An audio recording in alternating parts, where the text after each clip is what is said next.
أعوذ بالله من الشيطان الرجيم بسم الله الرحمن الرحيم قل اللهم مالك الملك تؤتي الملك من تشاء وتنزع الملك ممن تشاء وتعز من تشاء وتذل من تشاء بيدك الخير إنك على كل شيء قدير تولج الليل في النهار وتولج النهار في الليل وتخرج الحي من الميت وتخرج الميت من الحي وترزق من تشاء بغير حساب صدق اللہ العظیم۔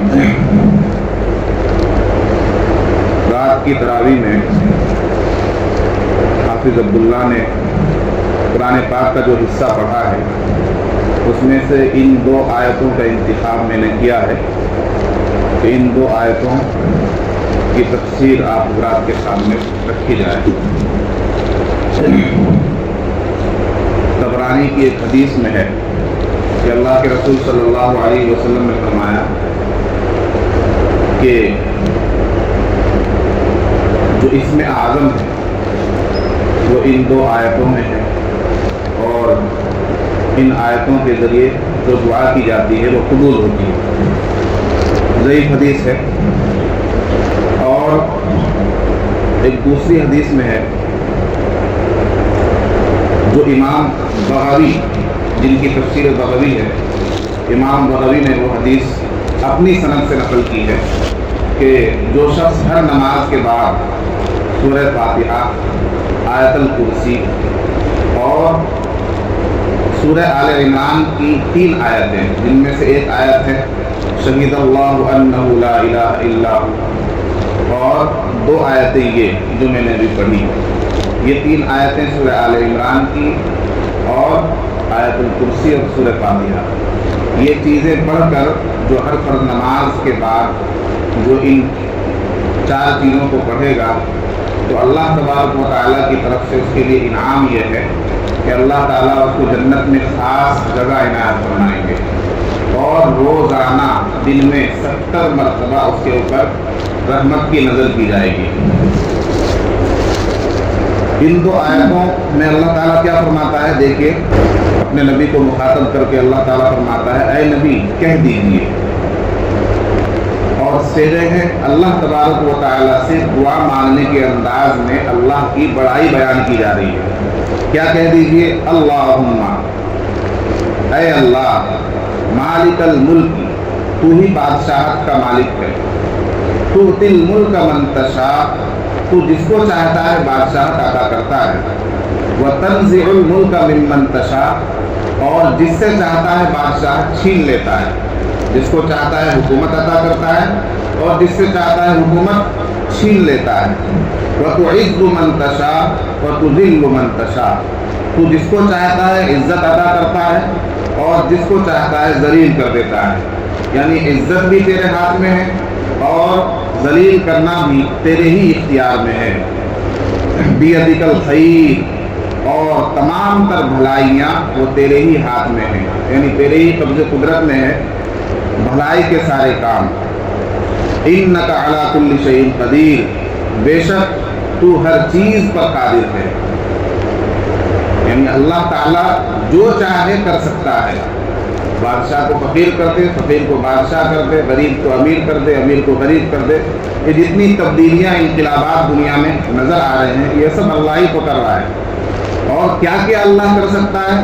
تولج اللیل فی النہار، تو ہی ہے جو رات کو دن میں داخل کرتا ہے، وتولج النہار فی اللیل، اور تو ہی ہے جو دن کو رات میں داخل کرتا ہے، وتخرج الحی من المیت، اور تو ہی مردے سے زندے کو نکالتا ہے، مردے سے زندے کو نکالتا ہے، وتخرج المیت من الحی، اور تو ہی مردے کو زندے سے نکالتا ہے، وترزق من تشاء بغیر حساب، اور تو جس کو چاہتا ہے بے حساب رزق دیتا ہے۔ یہ اللہ کی بڑائی اور اللہ کی شان کبریائی بیان کی جا رہی ہے۔ اللہ تعالیٰ دن کو رات میں داخل کرتا ہے، کیا مطلب کہ کبھی رات بڑی ہو جاتی ہے، رات لمبی ہو جاتی ہے، تو وہ جو رات لمبی ہوئی 2 گھنٹے رات میں جو اضافہ ہو گیا وہ کہاں سے ہوا؟ دن میں سے تو ہوا۔ پھر دن بڑا ہو جاتا ہے، رات چھوٹی ہو جاتی ہے، تو یہ الگ سے تو کوئی ٹائم نہیں آیا، اسی رات کو اللہ تعالیٰ نے دن میں تبدیل کر دیا، رات کو دن میں داخل کر دیا اور دن کو رات میں داخل کر دیا۔ کسی موسم میں رات بڑی ہو جاتی ہے اور دن چھوٹا ہو جاتا ہے، کسی موسم میں دن بڑا ہو جاتا ہے اور رات چھوٹی ہو جاتی ہے۔ تو یہ تبدیلیاں کون کر رہا ہے؟ اللہ کے علاوہ کوئی طاقت ایسی نہیں ہے جو ایسی تبدیلی کر سکے۔ موسم کی تبدیلیاں آپ دیکھیے، کبھی سردی ہے، کبھی گرمی ہے، کبھی برسات ہے، تو یہ ساری تبدیلیاں بھی کون کرتا ہے؟ کبھی بہار ہے، کبھی خزاں ہے۔ اور زندے میں سے مردے کو نکالنا، زندے میں سے مردے کو نکالنا، جیسے مرغی ہے اس میں سے انڈا نکل رہا ہے، تو انڈے میں تو جان نہیں ہے، انڈے میں جان ہے کیا؟ نہیں ہے۔ اور مردے میں سے زندہ نکالنا، جیسے انڈے میں سے چوزا نکلتا ہے، تو چوزا جس کے اندر جان ہے اور انڈا جس کے اندر جان نہیں ہے۔ دانا جو ہم کھیت میں بوتے ہیں، کھیت کے اندر ہم نے دانا ڈال دیا، اس میں کوئی جان ہے کیا؟ کوئی بھی جان نہیں، لیکن اسی دانے میں درخت بن کر ابھر جاتا ہے اور اس درخت میں پھل آتے ہیں۔ تو یہ بے شمار مثالیں اللہ تعالیٰ کی قدرت کے، کوئی ایسی طاقت، کوئی ایسا سائنس نہیں ہے جو یہ کارآمد نمایاں انجام دے سکے، جو دن کو رات میں داخل کر سکے، جو زندے کو مردے سے نکال سکے، جو مردے کو زندے سے نکال سکے۔ تو یہ سب اللہ تبارک و تعالیٰ کی قدرتوں کا بیان ہو رہا ہے۔ ان دو آیتوں کے تعلق سے اللہ تعالیٰ نے جو یہ فرمایا اپنے نبی سے کہ آپ کہہ دیجئے کہ بادشاہت عطا کرنا اور بادشاہت لے لینا، چھین لینا، یہ اللہ ہی کا کام ہے۔ کیوں فرمایا یہ اور کس موقع سے فرمایا؟ اصل میں اللہ کے نبی صلی اللہ علیہ وسلم نے غزوہ خندق ایک غزوہ ہوا ہے، جب غزوہ بدر میں اور غزوہ احد میں کفار مکہ کو بہت زیادہ پریشانیوں کا سامنا ہوا اور شکست ہوئی ایک طرح سے، تو انہوں نے اس کا بدلہ لینے کے لیے پھر غزوہ خندق کی تیاری کی، جس کو غزوہ احزاب بھی کہتے ہیں، جس میں کفار و مشرکین مکہ اور بنو قریظہ اور یہود کی 2-3 جماعتیں، کئی قبیلوں نے مل کر مسلمانوں کے خلاف محاذرائی کی تھی۔ 10,000 کا قافلہ تھا جو مدینے کی طرف چڑھائی کرنے کے ارادے سے نکلا کہ ہم مدینے والوں پر چڑھائی کریں گے۔ تو اس میں حضرت سلمان فارسی رضی اللہ عنہ نے مشورہ دیا کہ خندق کھودی جائے تاکہ وہ ہم تک نہ پہنچ سکے۔ تو اس خندق کے کھودنے میں، یعنی مدینے کا محاصرہ کر کے مدینے کے چاروں طرف سے خندق کھودی جائے، اس کے لیے نبی پاک صلی اللہ علیہ وسلم نے صحابہ کرام کا انتخاب کیا کہ بھائی 10-10 لوگ گروپ بنا کر 40-40 ہاتھ لمبا وہ گڑھا کھودو۔ اس میں نبی پاک صلی اللہ علیہ وسلم خود بھی شریک ہوئے خندق کھودنے میں۔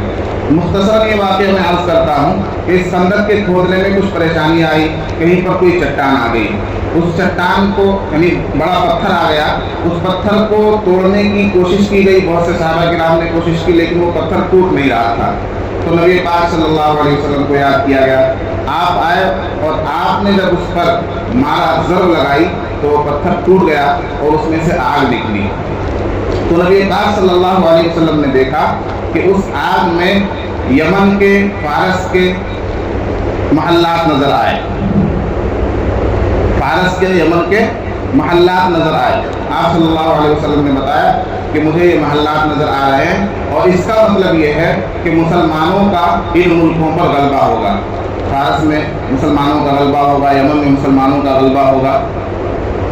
تو یہ بات جب پہنچی کفار و مشرکین تک، تو انہوں نے کہا کہ دیکھو ابھی تو جان کے لالے پڑے ہوئے ہیں، ابھی تو اپنی جان بچانے کے لیے خندق کھودنی پڑ رہی ہے، ابھی تو اپنی حفاظت نہیں ہو پا رہی ہے، اور خواب دیکھو کتنے بڑے بڑے دیکھے جا رہے ہیں کہ ابھی عرب میں انہوں نے اچھی طرح سے قدم نہیں جمائے، ابھی مکہ ان کے ہاتھ سے نکل گئے، مکہ تو، اور یہ خواب کہاں کے دیکھ رہے ہیں؟ یمن کے، فارس کے، جو سپر پاور تھے اس وقت کے۔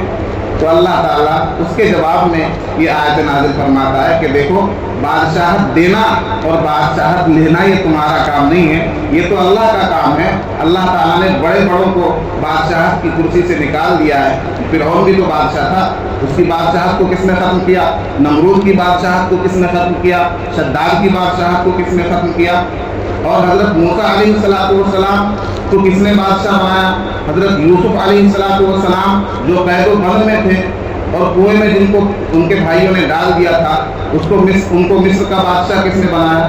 تو بادشاہت دینا اور بادشاہت لینا یہ اللہ کا کام ہے۔ اور پھر دنیا نے دیکھا کہ کچھ ہی عرصے کے بعد جب صحابہ کرام کی خلافت کا دور آیا تو یمن میں بھی اور مصر میں بھی اور فلسطین میں بھی تمام جگہوں پر مسلمانوں کی حکومت ہوئی، اور مسلمانوں نے اس دنیا کے تہائی حصے پر حکومت کی، اور ساری دنیا پر مسلمانوں نے اسلام کا جھنڈا لہرایا۔